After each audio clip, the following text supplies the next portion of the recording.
Well, it's Monday, so you know what that means. It's time for our shout out to the troops, but it's a very special Monday, isn't it?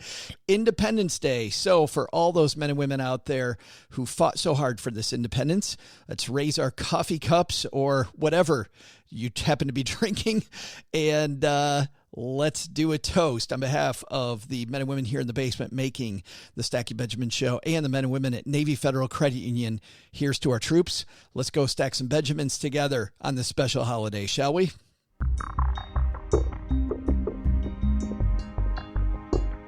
Pre-recorded from Joe's mom's basement, welcome to another rewind episode of the Stacking Benjamin Show.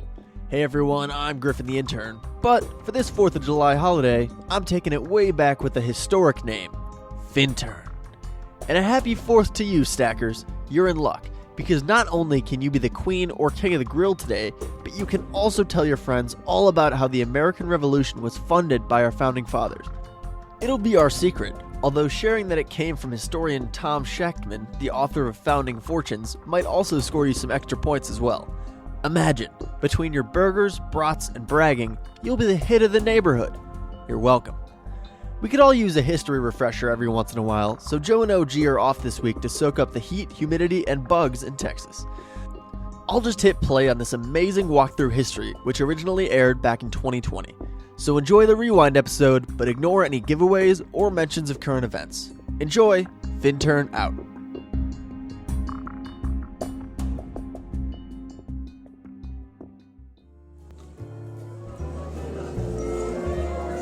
So, faced with the question, where did they go next with this podcast? The guys were recently joined by legendary musical genius Bruce Dickerson, who's agreed to be the new producer of the Stacking Benjamin Show. They were all excited to meet him. Hey fellas, I'm Bruce Dickerson. Yes, the Bruce Dickerson. You have a dynamite sound, fantastic sound.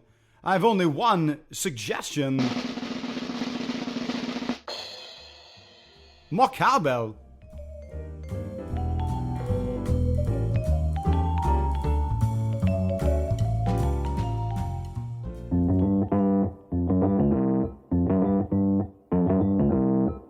Live from Joe's mom's basement, it's the Stacking Benjamin Show.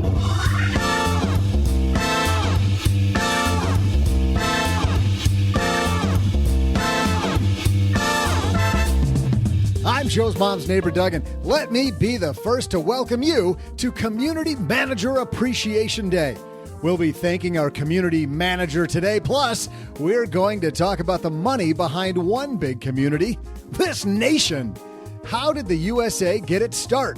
With some founding fortunes, here with stories about John Hancock, Patrick Henry, Sam Adams, and more, let's welcome Tom Schachtman. Plus, are returns on sustainable investments any good? We'll cover a headline from Barron's about that topic. Later, we'll throw out the Haven Lifeline to Heather, who just opened an HSA with Fidelity. But Heather and her husband aren't sure what funds they should invest their money in. Advice? And don't you worry, we'll still save time for my incredible trivia. And now, two guys who couldn't tell you the difference between a DM, a Finster, and a TikTok machine, Joe and O-G.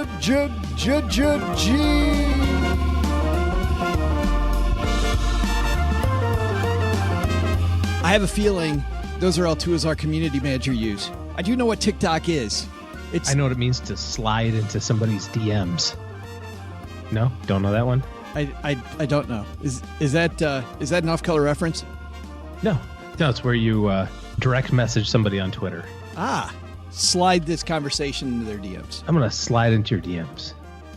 Did you just try on 2 different pairs of glasses? I had to figure out which pair I could wear. God, you're getting old. Oh, man, that's impressive. Isn't that bad? Well, I'm not as old as the Revolution, but we're going to talk about the Revolution today. Tom Schachtman upstairs, OG.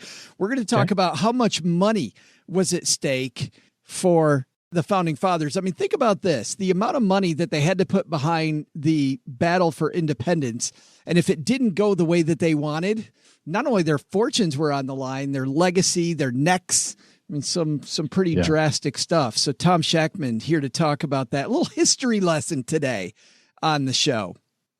Well, running a small business, as you may know, like I do, it is super fun, but it can also be very tough. And when it's time to get a loan, it can feel impossible to find the lender that you actually trust. Big banks say no. The internet, well, that's full of sketchy offers with sky-high rates and fine print you can barely read.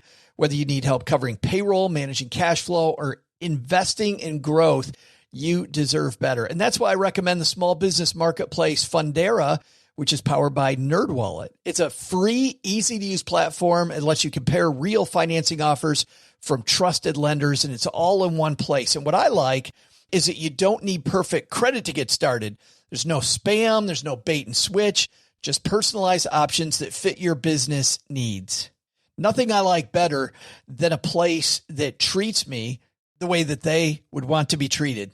Using Fundera is a super way to quickly compare options and make your best funding move the way any great business owner would. Here's the best part, though. For a limited time, when you visit nerdwallet.com/SB and fill out the no obligation form, you're going to get VIP treatment and talk with a real person who knows all the ins and outs of small business lending. And you can tell them specifically what you're looking for. They can tell you specifically which options you should probably consider most. Don't risk your business on unreliable lenders. Go to nerdwallet.com/SB to learn more and find the funding you deserve.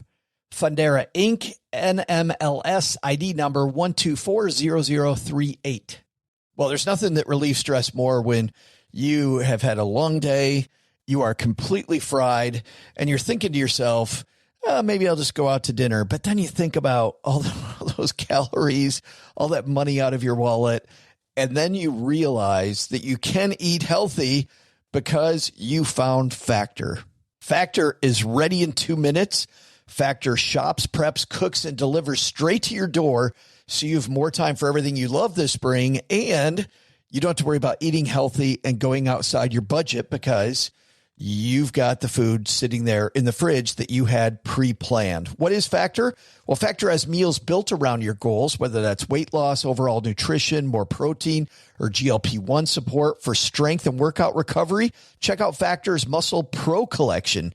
Every meal's crafted with functional ingredients, lean proteins, colorful veggies, whole foods, and healthy fats. Factor bans 175 plus ingredients. No artificial colors or sweeteners, no high fructose corn syrup, no refined seed oils, just nutrient-dense foods. It's fresh, never frozen, over 100 rotating weekly meals, including globally inspired flavors like Mediterranean and Asian, so there's always something new to look forward to. I use Factor. I think you're going to love it too. Head to factormeals.com/SB50off, stackers, and use code SB50off, and you're going to get 50% off and free daily greens per box with new subscriptions only while supplies last until 9/27/2026. Big show today. Tom Schachtman talking founding fortunes, a little revolutionary history. But first, let's roll into a couple pretty interesting headlines. Hello, darlings. And now it's time for your favorite part of the show, our Stacking Benjamin's headlines. Our first headline comes to us from Barron's. You know, back when I was a financial planner OG, people would ask me about sustainable investing or about socially conscious investing. And I would roll my eyes, not because of the fact that there's anything wrong with those types of investments, but because historically that area was a dumpster fire. And I knew we were going to have a conversation that was not going to be exciting for the investor. What do you like more? The cause that you're trying to support or money? The good news, you get to pick one of them. The good news is traditionally, not always the case, but traditionally. Well, and here's the thing. That's been changing a lot according to this. It's been changing. Yeah. Right. According to this Barron's piece, mutual funds that rank high on sustainability outperforming the market. This written by Leslie P. Norton. Maybe environmental, social, and governance or ESG investing is a sustainable strategy after all. Barron's fourth annual ranking of big cap equity mutual funds that received an above average or high sustainability rating from Morningstar shows that they outperform comparable funds with with lower sustainability ratings. The 189 actively managed funds that met those criteria returned 30% in 2019, just shy of the 31.5% the S&P index returned for the year. So instead of really getting smoked by the S&P, you just got just a little sliver off of it. What's more, 41% of the 189 funds beat the S&P 500. 41% of the 189 funds beat the S&P 500, far better than the 29% of big cap equity funds overall that beat the index, and up from the 39% of sustainable big cap funds that beat the index last year. So the message there is that it's possible to beat the market. It might also be possible to beat the market while investing in things that are good for you, good for the environment, good for governance, mankind, whichever you want. And actually, what I like about this, OG, is that, historically, this type of investing has been about what you don't do, right? It's about what it's not. It's not this. Sure. It's not that. It's not that. And instead, now people can take their money and they can put it in a fund that goes toward things that do this or things that do that and things that do this other thing, or companies that behave in a certain way. Yeah, they may not support or do that thing or avoid that thing, but they may be doing what they can do. It feels like there's a lot more choice in this area, and it also feels like it's a lot less judgy. Like, I don't know, but back 15 years ago, it felt kind of judgy. And well, you just don't want to make any money then, I guess. Well, or on the other side, well, I don't really care about making money because I care about other things. One or the other. It had to be one or the other. Right. Now you can say, you know what? I really like X thing. Can I invest in that and still be diversified? And more than ever before, the answer is maybe. Interestingly, though, that percentage number they said was about a third of actively managed mutual funds beat the market. This was about 40% of ESG mutual funds beat the market that are actively, those numbers are about the same. And what I think is kind of interesting about it, especially we're talking about, this is the fourth time, I think you said that Barron's had put this together. I wonder if that will ebb and flow, that 40% number. They said it was up from 39%. So, that's not really markedly different, but I wonder if that'll ebb and flow. But here's the important thing to note. Just because that fund, ABC fund, did it in 2019 is no predictive value of whether or not it will do it in 2020. And that's what this piece goes on to say next. They are right in your wheelhouse. Oh, gee, listen to this. Such outperformance could be coincidence, to be sure. After all, the practice of sustainability has pushed fund managers and investors into high-quality growth companies, exactly the kinds of stocks that have dominated a market where economic growth is sluggish and interest rates are low. The outperformance could also be fleeting. In 2019, according to Yardeni Research, S&P 500 operating earnings probably grew 1%, even though the index fetches 18.5 times consensus estimates for 2020. If and when overall earnings snap back, these funds could lag behind. I don't think the message, though, here is getting ahead with ESG investing. I think the bigger message is, I think we're starting to see more of a blend in. It's just becoming a part of the game for a lot of fund managers. You can do it if you want and not have to suffer. Yeah. Our second headline comes to us from financialplanning.com, the place where financial planning nerds like OG and I hang out. This written by Speak for yourself. Jessica. You don't hang out here? Jessica, Matt, you do hang out here. You're just not a nerd. Not a nerd. You're obviously. Yeah. Is Schwab. Cool man OG. I want to talk about this because this is a little area that you and I know a lot about, but a lot of people listening to this show might not know something about. Is Schwab blocking broker breakaways is the headline. And I could see the little smile on your face. This is interesting stuff that we're going to get into. People don't even know this stuff occurs. After almost a decade working for Charles Schwab as a financial planner, David Sau was ready for a change and had his eyes set on the independent channel. Soon after he began his search in January 2019, a headhunter told Sau he'd had no success finding a match. 3 RIAs that interviewed Sau came back with identical answers, no. They all said, Dave, we can't talk with you. Sau says, the reason? Quote, Basically, they were using Schwab as a custodian, and Schwab would have issues.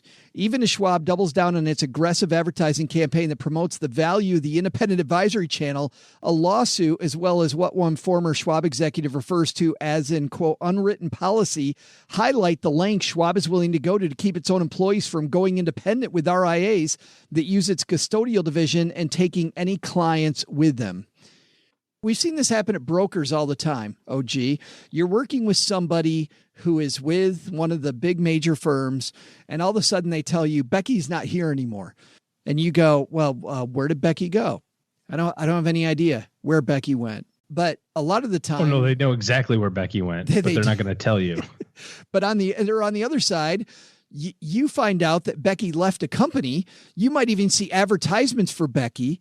Becky doesn't contact you, and you thought you and Becky were friends. She's been your advisor for a long time, and she doesn't even have the courtesy to call you. Well, the reason might be that Becky can't call you because Becky will get sued if she calls you. This is kind of a Jerry Maguire thing, I think, OG. Well, there's a lot of rules on how you can behave, and every company is going to be a little bit different with this. I think the last sentence that you had about Schwab around they don't want them to take their clients with them. And that's really the biggest thing. I mean, when you think about it from the perspective of the business owner, in this case, Schwab, or your example, Becky's broker, who put forth all of the effort to acquire that client? And by effort, I mean, not the sitting down face to face. I mean the $10 million ad campaign. That got you to walk into the Schwab office. Right. That got you to roll over your money. That got you to whatever. And to be fair, I'm certain that Schwab makes way more money. We custody at Schwab. I'm sure that they make way more money for the people that walk in the door than they do through you. Than they do through us. So I get it. They're like, yeah, you can go, but you're not going to take anybody with you. And the other side of it is, I'll be interested to see how this all plays out in court. If they really are kind of putting some backdoor pressure on other firms who already custody or have that relationship with Schwab to say, hey, by the way, don't be hiring Dave. You know, like they said in the story. I haven't heard that, but you've known people that have changed companies.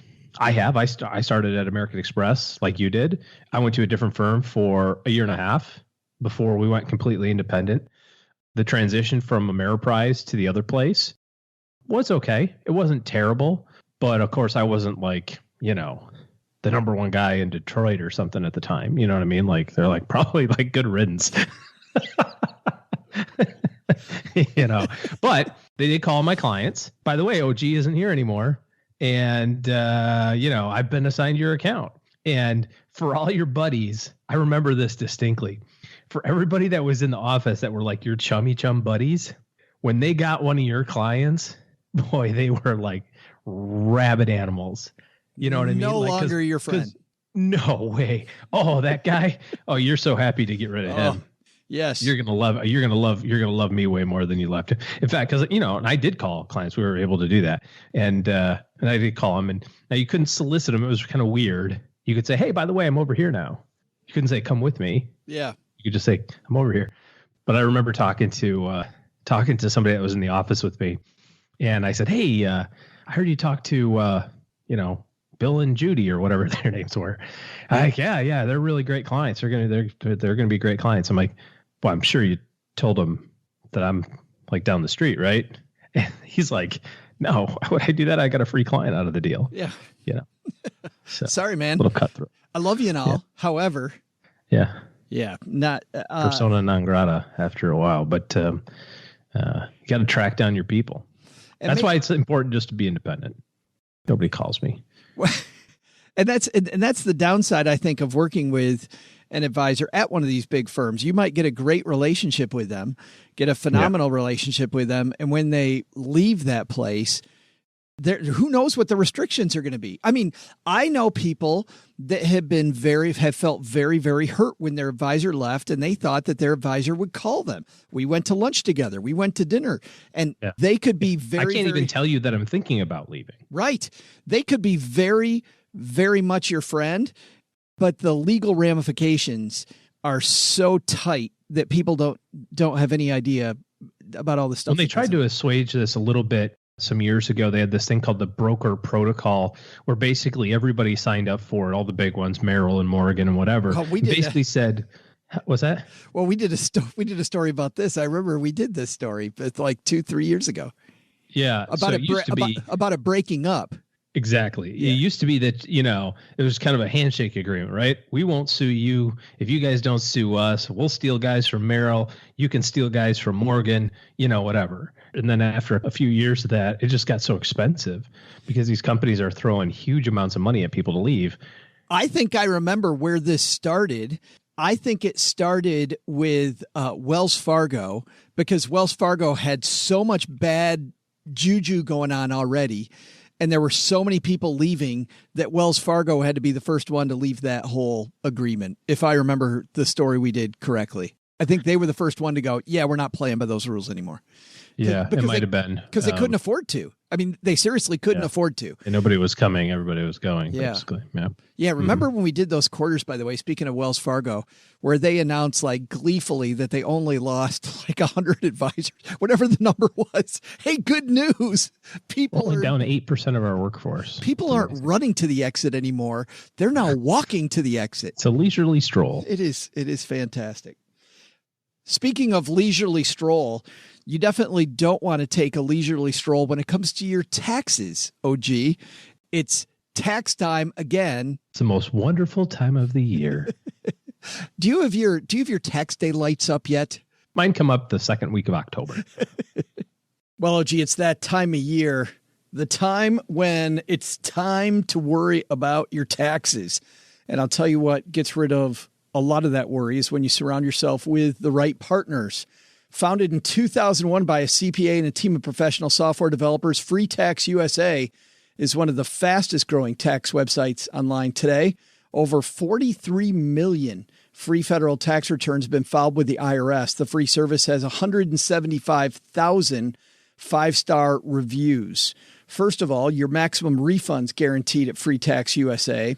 Their free service includes basic, premium, and self-employed features. Federal filing's free, even with 1099, rental, or small business income. Other services charge over $100, as you may know, to file advanced tax returns. Common life events like having a child, going to school, buying and selling a home are covered without the need to upgrade. And how does Free Tax USA make money? They make money from state tax returns and other optional services. Filing your federal and state taxes together saves you time and, of course, improves accuracy. And for less than $15, it's an excellent value. Free Tax USA treats returning users right. No other service gives more to their returning users for free. Free Tax USA doesn't charge customers to archive, to download, or to print their old returns. Importing is automatic and free. And every year, returning users automatically have their tax information rolled forward from the year before. And if you didn't use Free Tax USA last year, you can still import a PDF from TurboTax, H&R Block, or TaxAct. Customer support, of course, you'd expect this. It is free and accessible through their support center email. There's no risk to try freetaxusa.com. You don't pay anything until you're ready to file your return. Create an account, compare the results and price with your current tax software. It's amazing how fast it works, how intuitive it works, and how easy they make it. To learn more and to get 10% off, head to freetaxusa.com/SB and use code SB. That's for 10% off. You have to use our link, freetaxusa.com/SB. Use code SB. And so I think we have a few lessons. Number one, be ready for tax day. But I think our other two lessons, OG, number two, your advisor goes away. Maybe they still do love you. You might just Google have to, them. You might have to Google them. You got to take a little initiative, maybe. Do some homework. And then ESG investing, while it might not be a cure-all and it may or may not be beat the market invest. I don't know why you'd want that anyway. I know why I would want to beat the market. Well, I'm saying I don't know why that would be your primary goal. Your primary goal would be to meet your goal. Beat Joe's portfolio. Got it. To beat my goal, right? I think our takeaway there is ESG investing, not horrible anymore, OG. I think we might be able That's to say exactly how they want that message to be. We don't suck as bad as we used to.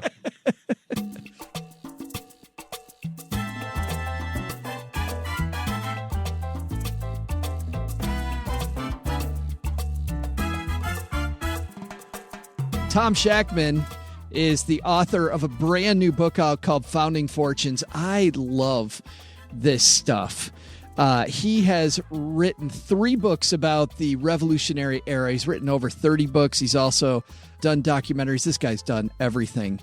His other recent books on the era include How the French Saved America. Do you know the French saved America? That's another. Gave us some fries. That's a whole nother story. Soldiers, Sailors, Diplomats, Louis XVI, and the Success of a Revolution. That also from St. Martin's Press. And Gentlemen Scientists and Revolutionaries from Palgrave Macmillan. He's done so much. But today, we're going to talk to him on My Dad's Shortwave about the founding fortunes, how the wealthy paid for and profited from America's revolution. Let's say hi to our new friend, Tom Schachtman.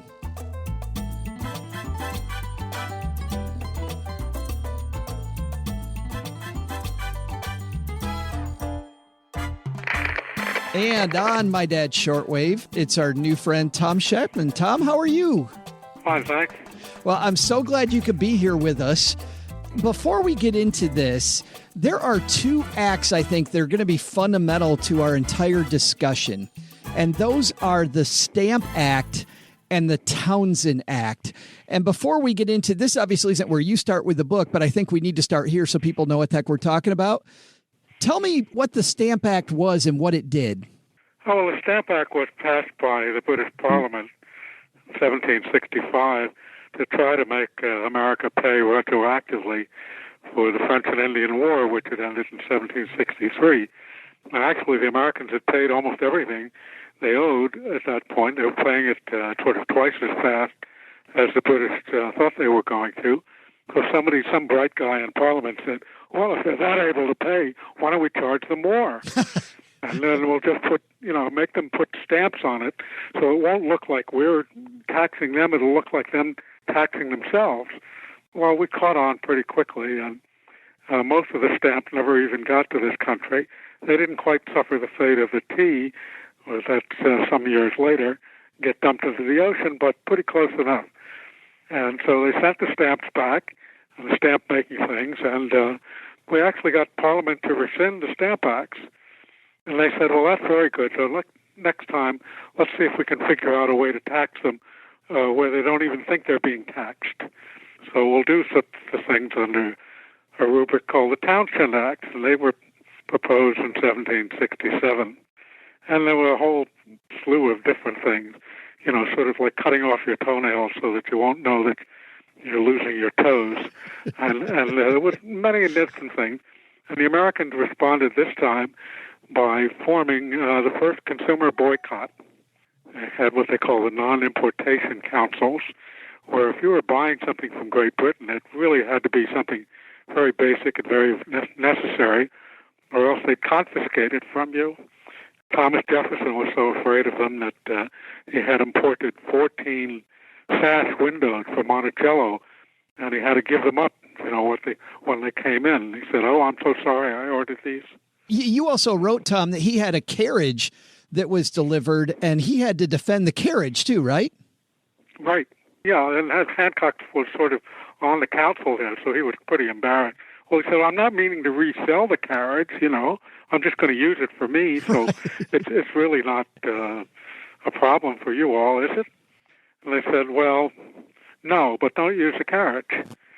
So he eventually said, okay, and then he decided to fire a couple of people so that he would look good.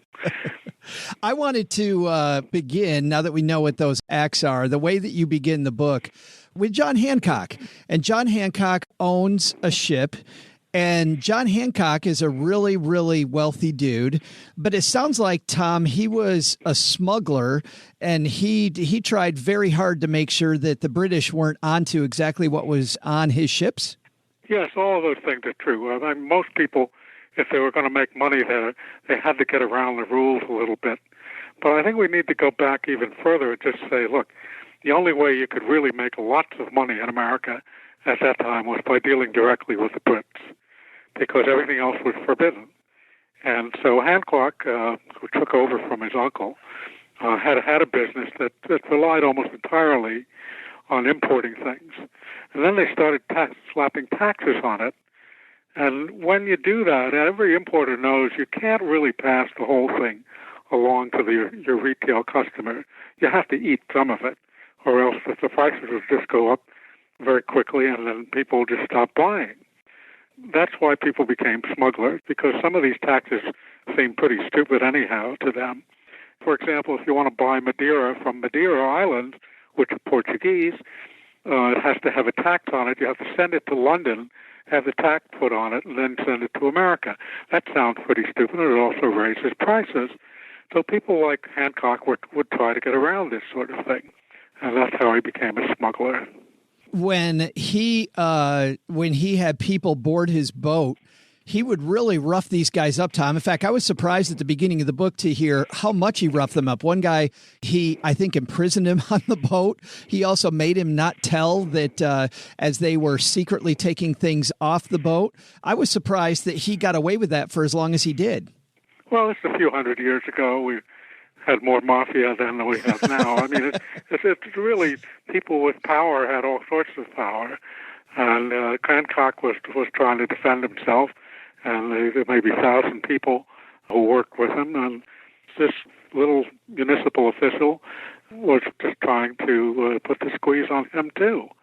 Because there was very much of that all going on, with bribery. And it takes two to have a bribe, one to offer it, one to accept it. So there was plenty of bribery going on the British side. So these things worked out in a much more power versus power fashion than they do today. Today we just blackball you. That's easier. when he finally gets caught, his ship, the Liberty, gets seized by the British. At first, the British say that they're going to allow him to, I don't know what the term would be, but like post bail on a ship where he's going to get to use it. He's still going to court, but he's going to get to use it. It's Samuel. Well, even when you won in court, for example, as he did, and eventually as Henry Lawrence did in a similar case down in Charleston, you still had to buy back your ship. It was very complicated. That's but the reason I started my book with this incident is because it's the first time that the rich and the poor get together on a single issue. They did so a little bit in the Stamp Act, but much more in 1768. But the people who were on the pier trying to prevent the takeover of Hancock's Liberty ship are ordinary people. They're warehousemen, they're sailors, some of them are slaves, indentured servants, and all of this. And they're picking up the paving stones and they're throwing them at the British to try to prevent them from taking the Liberty.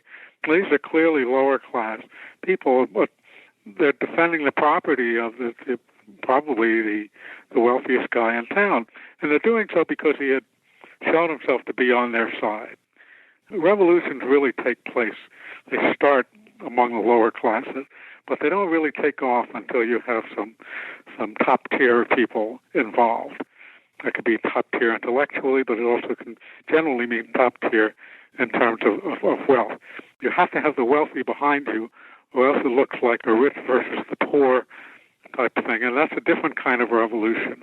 Those sorts of revolutions happen now and then, but they don't really seem to take hold.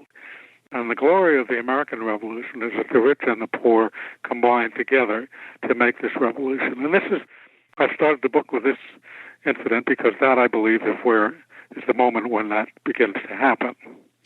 I wondered when I was reading that, is part of that because Samuel Adams is such a good writer and Samuel Adams is able to make that point that we're all on the same team? Well, he was a good rabble-rouser. And he's probably our first real politician who was only a politician, never really much of anything else. I mean, we now have a Samuel Adams brewery, but that's not really his legacy. It's just using his name. He was a brewer, but not a terribly good one.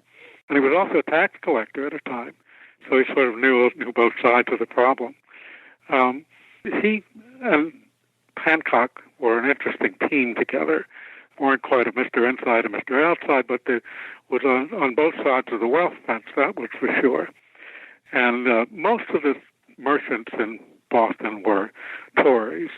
And we know this because later on, when Boston was evacuated and the British took with them all their sympathizers, 70% of the merchants in town went with them. So the people who are not Tories, like Hancock, and there were just a few, are really in the minority. And as for them to ally themselves with the people in the lower classes who are led by Sam Adams was a really interesting and important thing to have happen. And it happened all over the country. It happened in Charleston, it happened in Philadelphia, to a lesser extent in New York. But this is how the revolution really got hold in the late 1760s and early 1770s. I want to go down the coast. You mentioned Charleston because it really was different in Charleston, wasn't it? It seems like even more of a difficult separation from the British than it was even in Boston. It was more difficult to separate, and they were not smugglers down there. They prided themselves on saying that because they weren't engaged in quite as much trade. They were engaged in a different kind of trade, which is to sell off their tobacco and their rice and their indigo. Cotton was not yet a crop there. That didn't happen until another 25, 30 years on. But all of those crops that I just mentioned are produced in the South, and they were very valuable in the Caribbean islands and also in England and in Europe.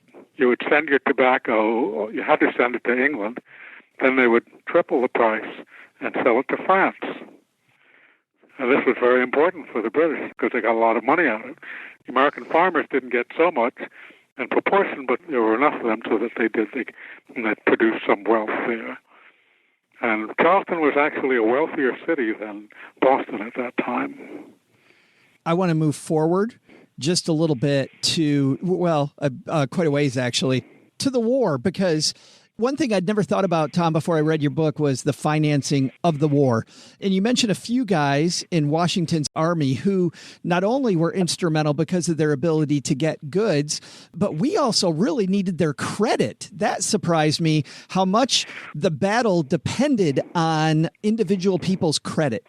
Yeah, well, that credit was an interesting thing. I mean, we are awash in banks. Every other building in a major city seems to be owned by a bank.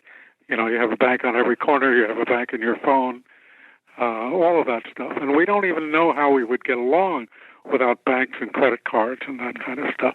But back in colonial America, banks were illegal. There were none, zero. And that had been enforced by the British. And this meant that credit was very restricted. And the only people who really had credit were guys like Jeremiah Wadsworth of Hartford and New Haven, who was trading internally in the colonies. And he had built up trust so that he could buy from suppliers and sell to others. All of this on trust, a tremendous trust system that was built up. But when the war began, all of their sources of money that came from outside the country were completely cut off. And yet the army has to be supplied. It has to have food. It has to have clothing. It has to have shelter. It has to have ammunition and arms. And only some of these are made in the U.S. I mean, there are no arms made in the U.S., no armor, no bullets, no cannon. It's very difficult to obtain all that.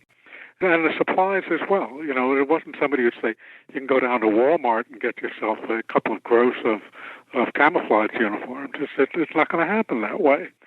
So you have to rely on people who've been in the commercial business before the war, and they lay out their own credit, and then they bill the government, and maybe they'll get paid, maybe they won't. And so it takes a special kind of person who has enough credit and who is also willing to advance it to be able to supply the army. And that's what happened in the shank of the war. It's amazing how you have these really wealthy people with their credit on one end, and yet you paint a stark difference between them, Tom, and the soldiers actually in the war. The people that were in the war in the Continental Army had no money.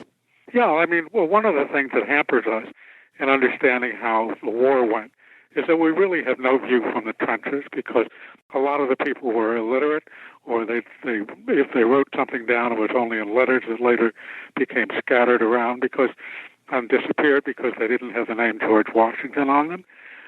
You know, so we really don't know a lot about what went on in the trenches, but so we have a couple of diaries, and in them, they're always complaining that not only don't they have much food, and they don't have any soap so they can't take a bath, but they haven't been paid in years.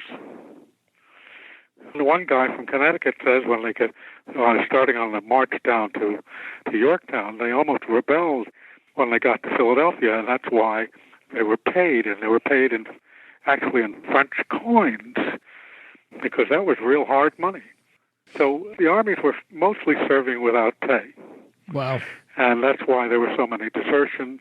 People said, look, if you're not going to pay me, and I have to pay a substitute to go take care of my farm while I'm out here, I'm just going to quit and go home and take care of the farm so I don't have to keep laying out money. Sure. I try to put myself back there in any of these people's shoes, and I can't imagine. I want to go back to the wealthy guys. Had the war gone a different way, Tom, these guys not only, of course, were all going to hang, but I thought about, in preparation for today, just their legacy. I mean, these were some huge fortunes these early Americans had that were also on the line. Yeah, they were. I mean, it's not clear whether they were going to hang or something like that, because if they lost the war, what was Great Britain going to do? Going to completely destroy the American colonies? That would vitiate their entire usefulness to Great Britain. So maybe they would say, okay, well, you'll go to jail, but your junior son can take over the farm or something like that. It wasn't really clear what kind of retaliation it would be. But during the war, there was plenty of it. They were burning all of the towns. We here in Connecticut know that intensely because a lot of our coastal towns were burned once or twice, or sometimes even 3 times, where a lot of commerce was going on, and sometimes just as a punishment. There were plenty of rich people who just pulled in their horns and didn't do anything. They said, okay, we'll just operate here on the farm. We'll sell to our neighbors or something like that, and we'll just hope the war will end soon. Well, it didn't end soon. It kept going on and on and on. The level of research that you did for this book, and that I'm sure you've had to do for all of your books, Tom, I just can't imagine. What was the story in this book that surprised you the most? Like as you dug in, you thought, wow, that doesn't seem like it was even truthful. Well, there's a tremendous amount of information available. First of all, a lot of it is available online. You can get over 180,000 letters and documents of the Founding Fathers online, just a click of a button in one place.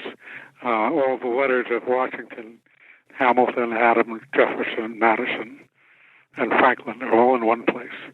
So that's a great help. And then there are wonderful libraries that I'm able to use, and it's just terrific to be able to go into these things. And what consistently has impressed me was how much and how deeply they thought about what it was that they were doing. It was not impulsive at all. It was deeply thought out, and they were going towards objectives and goals that they refused to let go of, and that kept them going when times were very difficult. The book is called The Founding Fortunes, How the Wealthy Paid For and Profited from America's Revolution.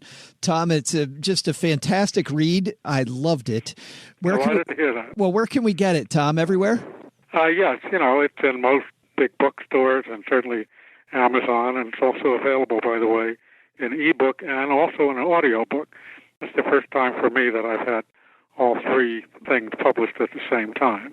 I saw that just today, too, the audiobook. That's fantastic. So if you want to take it on your run with you, you can do that after you listen to Stacking Benjamins, guys. Tom Schachtman, thanks for hanging out with us for a few minutes and talking about the Founding Fortunes with us. Hey there, money fans. I'm Joe's mom's neighbor, Doug. And while Tom Schachtman, guy sneaky, slips a T right there in the middle of his name, might talk about John Hancock and Sam Adams, I'm going to talk about the most important person here, Gertrude? Oh, yeah, that's right. Community manager. Yeah. So if you've forgotten, today is Community Manager Appreciation Day. And what better way to appreciate someone than taking some work off their plate? So I'm going to take some work off our community manager, Gertrude's shoulders. So, in the spirit of giving and also showing everyone who's the real genius around here, I just snuck on over and grabbed the passwords to all of our social media accounts so I could make some posts of my own. You know what I mean? So check this one out. Check it out. Let's do Facebook. That's a good one. Hey, guys, Gertrude here See that? Everyone thinks it's her. It's brilliant. Okay. And the new Stacking Benjamins episode starring Doug is absolutely amazing.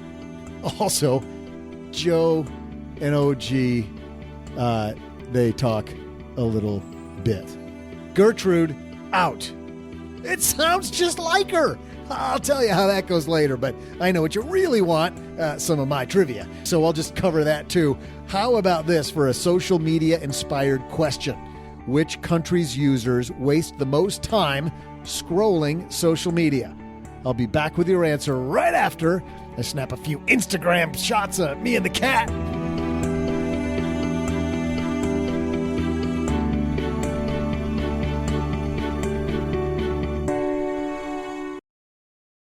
In business, there is no room for guesswork. Every shipment matters. Every deadline counts. And when you're trying to keep operations running smoothly, the last thing you need is uncertainty.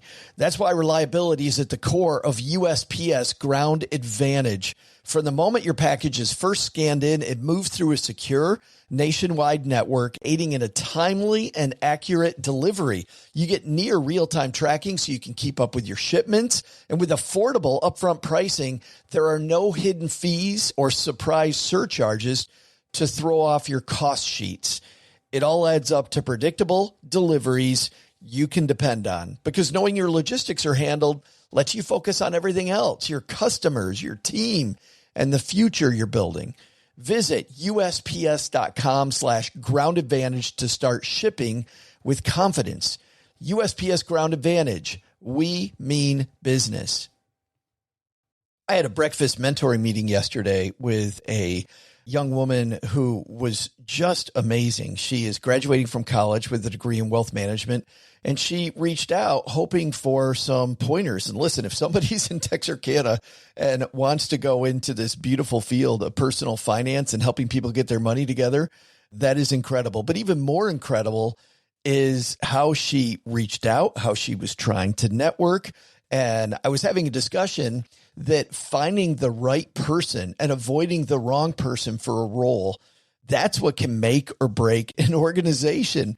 And we just don't see that many qualified people. So how do you find them? Well, Indeed sponsored jobs is a boost whenever you need to find quality talent. If you're hiring, Indeed is all you need. You can stop struggling to get your job post even seen on other sites. You'll match with quality candidates with Indeed's sponsored jobs. Get matched with and hire quality candidates who can drive the results you need. Reach candidates who meet your specific criteria like skills, certifications, or location. It drives me crazy when I'm matched with all kinds of people who aren't a fit. I don't have that kind of time. People are finding quality hires on Indeed right now. In the minute I've been talking to you, companies like yours made 27 hires on Indeed, according to Indeed data worldwide. Sponsored jobs posted directly on Indeed are 95% more likely to report a hire than non-sponsored jobs. Spend less time searching and more time actually interviewing candidates who check all the boxes. Less stress, less time, more results. When you need the right person to cut through the chaos, this is a job for Indeed sponsored job. And here's what's cool, Stackers. You're going to get $75 in sponsored job credit to help get your job the premium status it deserves at Indeed.com/podcast. Just go to Indeed.com/podcast right now and support Stacking Benjamins by saying you heard about Indeed right here at Stacking Benjamins. Indeed.com/podcast. Terms and conditions apply. Hiring, do it the right way with Indeed.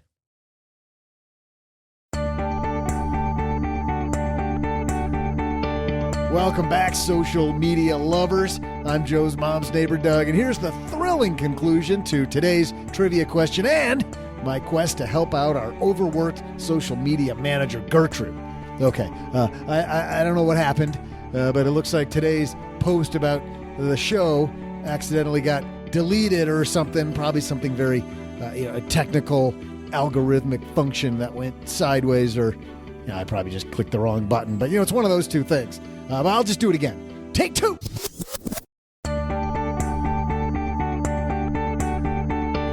Hey, guys, Gertrude here again.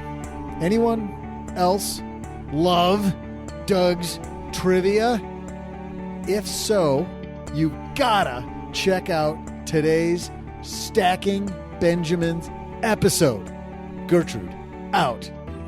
Perfect! She does less work, and our fans get more of what they deserve. More Doug! And in that spirit, the spirit of more Doug, let's get back to your trivia answer, shall we? Before the break, I answered you this amazing and interesting nugget. Which country's users waste time scrolling the most social media? The answer? If you said the USA, shame on you. Maybe you need to rethink your time online, buddy, because the Philippines is the winner, chatting away at an average of 4 hours and 1 minute a day. No wonder old Zuckster, that's Mark Zuckerberg, has the net worth of $80 billion. Maybe he should calculate his fortune in Philippine pesos. Weird. I keep trying to help Gertrude. That's really crazy. And the post I wrote, it's like it's gone again. I gotta figure this out. See ya. Big thanks to Tom for calling in on My Dad's Shortwave Radio. Interesting, OG. Money may not be the main motive, but it was tied for second. A lot of cash involved in the founding fortunes. Hey, let's throw out the Haven Lifeline and tackle some of life's most important questions. Our friends at Haven Life Insurance Agency, they put what you value first. Getting on an airplane, going to New York because I was finally invited. Bam! Are you going to go? Well, it's too late for me to cancel now. Fantastic. Hey, guys, by the way, on that note, let's interrupt David Lifeline here for a second.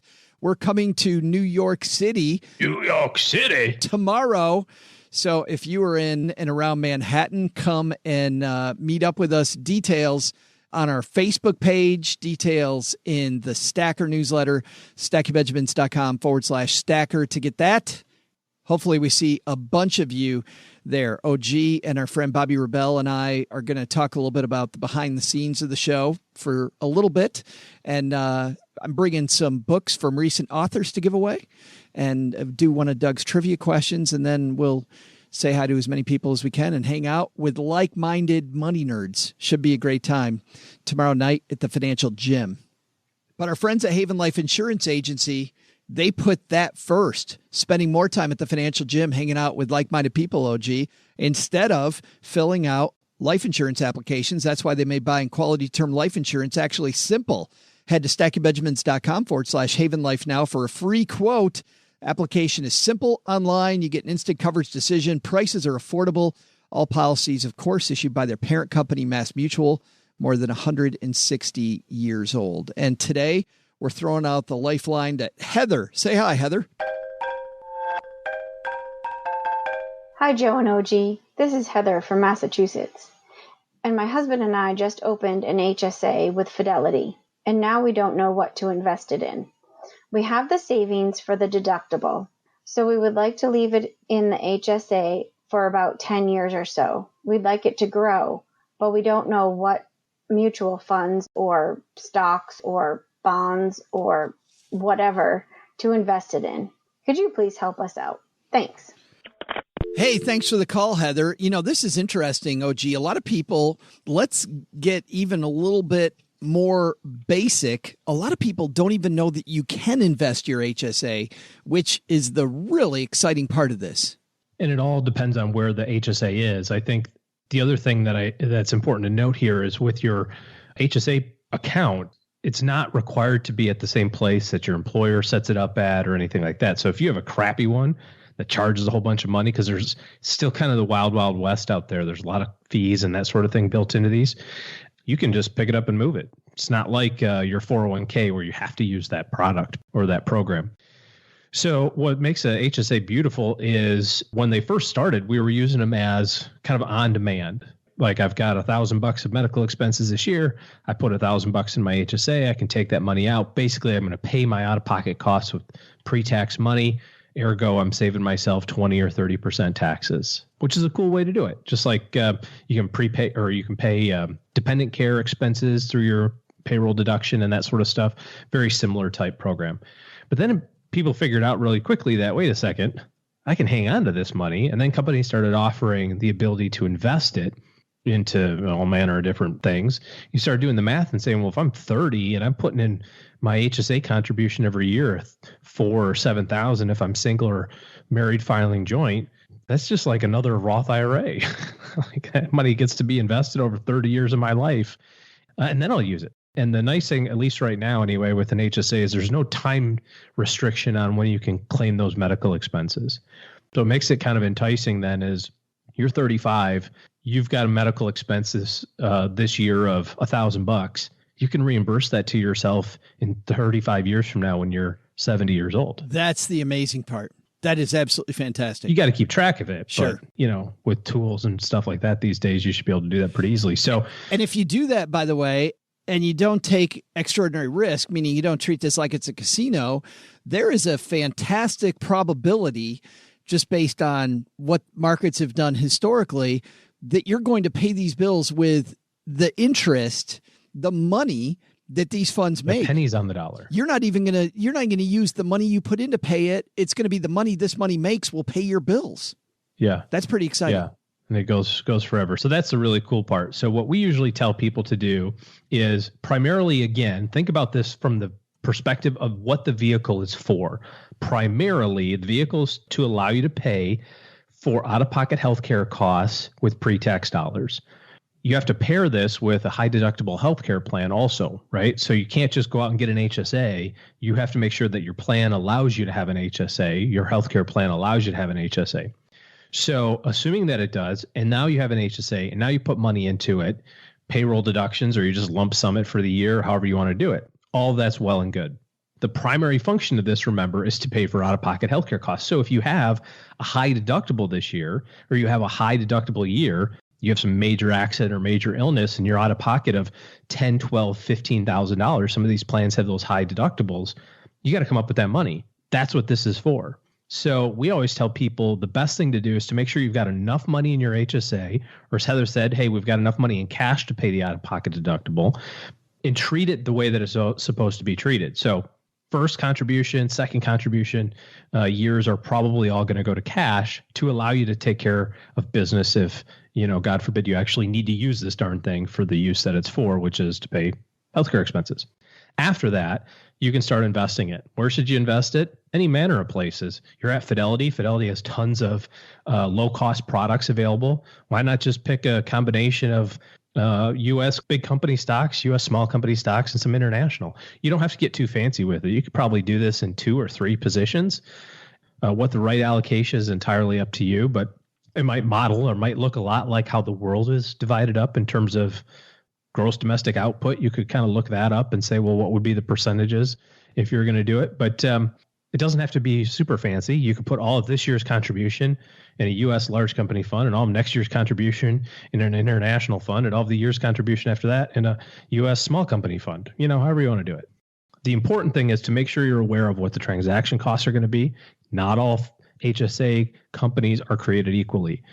And secondly, you want to make sure that you're aware of any ongoing maintenance costs that these organizations have. Some of them are kind of minuscule. You got $2 a month or whatever, but over a long period of time, that stuff can certainly add up, especially if you have a lower balance. On that note, a great resource, Heather, and for everybody else, we have for you is on our show notes page. The last 2 years in a row, we've had the experts over at Morningstar who look at HSAs, both from the fee side and the usability side, if you're going to be paying money in and out of the fund, and then the investment side. From both approaches, Morningstar looked at both of those, and we'll link to the latest time they were on, which I think was about 3 months ago, maybe 4 months Seems ago. like 3 or 4 months ago. Yeah, not that long ago. We'll have that on our show notes page at stackingbenjamins.com.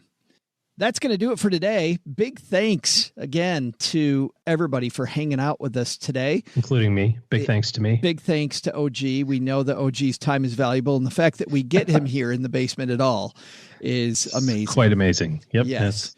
You're welcome, America. The fact that he had to bring his feather boa with him is a whole different thing. I'm not sure what that's about, but you got to look good, baby. What are you going to do? Whatever.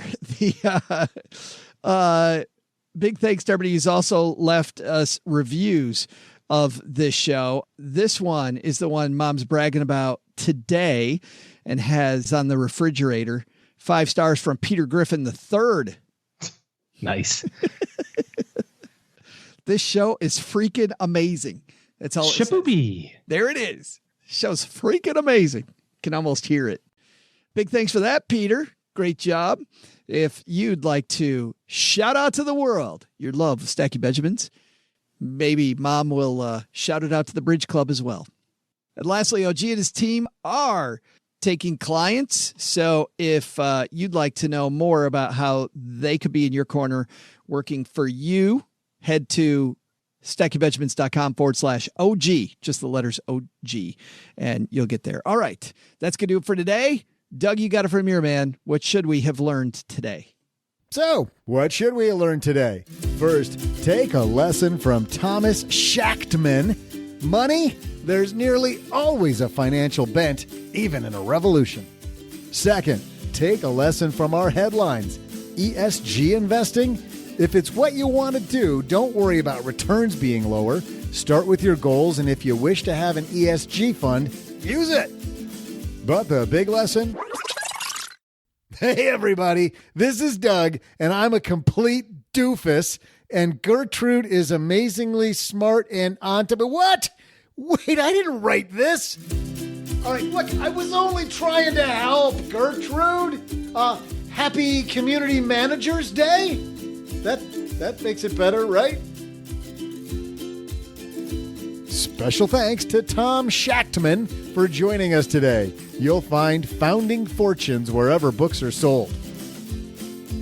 This show is created by Joe Saul-Sehy, produced by Richie Rutter-Reese, and engineered by the amazing Steve Stewart.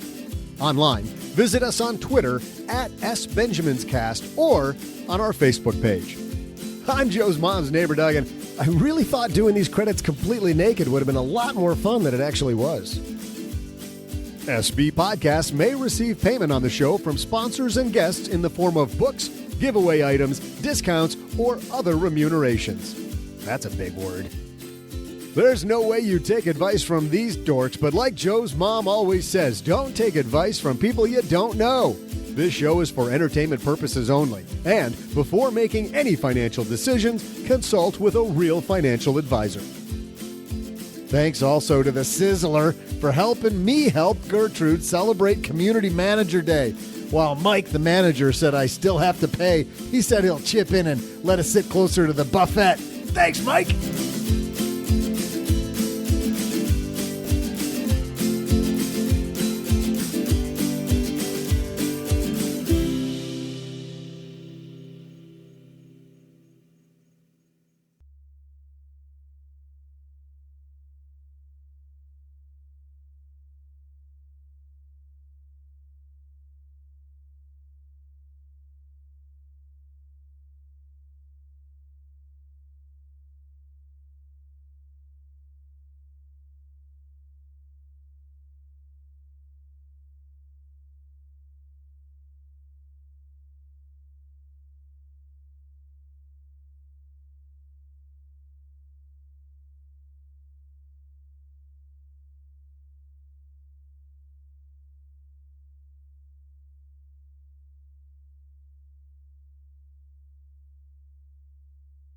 I've got a bunch of people that I need to thank. But before I do that, I just wanted to say one of the great things about moving back to Michigan is that I'm around family again and get to see my nieces and nephews do stuff. And my kids are old enough, OG, that I've totally forgotten going to these elementary and middle school productions.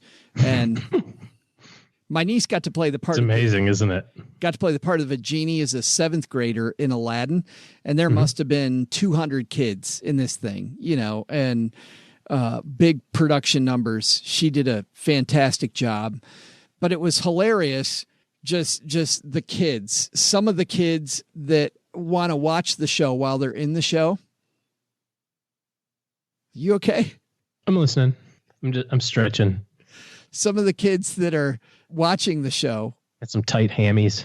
Just trying to loosen them up a little bit. That kind of non sequitur right there is exactly what some of the kids were doing. I'm like, they don't even know there's a show going on. There's these two kids like whispering on the stage to each other. I have no idea what they're talking about, but they're having a full blown conversation while everybody else is doing the parade as Aladdin has become Prince Ali, and they're all going down the street, and these kids are just yakking. Just having a conversation. They're these two kids. They've seen it already 32 times. They know how they know exactly what happens next. They don't need to pay attention. Cheryl also alerted me there were some kindergartners that were sitting on the front of the stage, and they put their hands up from time to time, did all the basic stuff. But there were a few nose pickers, I have to say, that were right up front, grabbing that goodness, eating it in front of a room full of people, auditorium full of people. And in fact, there was one kid that realized halfway through the number, while my niece is in the middle of this one solo part of the song, that he's not in the right place. He needed to be 2 kids over from the spot where he is. So he's sitting on the edge of the stage right in front of my niece, stands up right in front of her, goes 2 people, like counts and looks, and then has the people move and gets over move there. Over. I got to get right here. I got to make sure I'm here. Yeah, that was awesome. But it's cool to be able to go see family. It is. Just the support of it and that sort of thing. It was so fun being able to go blinding blizzard, pay $15 to watch kindergartners pick their nose. Time well spent. Actually, it was time very well spent. Got to do a few shout outs here. We never asked people to send us stuff. And OG's about to get jealous because I've had people send me some great stuff lately. And I've got to say a big thank you. I got to first say a big thank you to Jake. When we were talking during our Halloween episode about how much I like Nestle Crunch bars, it turns out that Jake works at the factory that makes the Nestle Crunch bar. And Jake sent me, let's put it this way, a lot more Nestle Crunch bars than Jesse, my MetPro coach, really wants me to have. And I took advantage of those things. Those were fantastic. Cool. Jake, you're dead to me. Next. Next. Also, this one you could have had. Could have had the Nestle bars too. Well, this one, you didn't say you love Nestle bars. See, you got to latch on to what you really like. Don't like hem and haw and say you like a little bit of everything. I am a gigantic fan of Woodford bourbon. It's by far my favorite of all time. If anybody works for Woodford. And Doug turned me on to Elijah Craig, which is also pretty good. Makes a pretty good old fashioned. How does Doug I'm trying to cut back lately. How does Doug know good stuff? I don't know. A friend of his told him, I think, is actually how it worked. Amazing. I'm a really huge fan of places like Capitol Grill, Morton's, Ruth's Chris. If you're in the Dallas area, Three Forks has got amazing salad and cream corn. I'm trying to think of all the other things. Oh, I love flying airplanes. So if you want to get... So if you have an airplane that I can fly... I'll even sit in the right-hand side of the seat. But anyway, back to you. You got chocolate candy bars. I've noticed it. You're wearing it a little bit better. What else? Lucas got a couple AMC gift cards, and he doesn't have an AMC theater near him. And he's like, "Hey, I love the movie review. So here, this is for you." And you're a little bit more of a movie fan than I am. You and Cheryl to go see movies. So thank you to him. Nice. We actually saw a movie that we'll talk about on Wednesday, Jumanji. We haven't talked about the new Jumanji movie yet. We'll talk about that on Wednesday. So big thanks there. And also thanks to Abby at Games Adults Play. Abby sent me a collection of games for adults like the Misery Index, which are all these miserable things. So what they do in the Misery Index, they give you 200 cards, OG. And you have you and I played the game Timeline? I think we have. I'm not sure. It doesn't sound familiar. It's a game where you take things in history and you have to put them in order according to when they occurred. Well, in this one, they have a bunch of experts giving you a number between 1 and 100 on a 0.5 scale. So 55, 0.5, 56, 56.5. how bad games are. We got a special guest with us today. I could talk about that more in a minute if she'd like to. Does she want to become a star? Already is a star, and no. Okay. Mom was upstairs watching OG Junior, and little OG Junior just came down, and she's not feeling well. Yeah, a little bit better right now. Caroline, that's her name. Everybody knows Caroline. Anyway. Kind of more like a Mrs. OG Junior, actually. That's true. Played this OG over Christmas with my family, including my parents. Mm-hmm. And some of the miserable things are getting your finger chopped off, having to spend 2 hours at the DMV. Like, how do those? Which one's more miserable of those? But then it got finger chopped off. But then it got a little crazy. There were a few that were nuts, like watching porn of your parents with your parents. Like, how miserable would that be? And that's pretty miserable. And by the way, playing this game with mom. Yeah. Okay. So that one seems like that sucks pretty bad. Is there a corollary to that, or that's where you just go, nah, we're not playing this game anymore? We played it. We were very interested to see exactly how miserable they thought that was. And I'll say it's pretty damn miserable. It's pretty miserable. Yeah. You know from experience. No, I do not. That was horrifying. That's how they kick up that game a notch. Is where then you have to do the least miserable thing. You go, yeah. I'm sorry. Fingers got to go. Yep. Yeah. Not good. But anyway, Dad.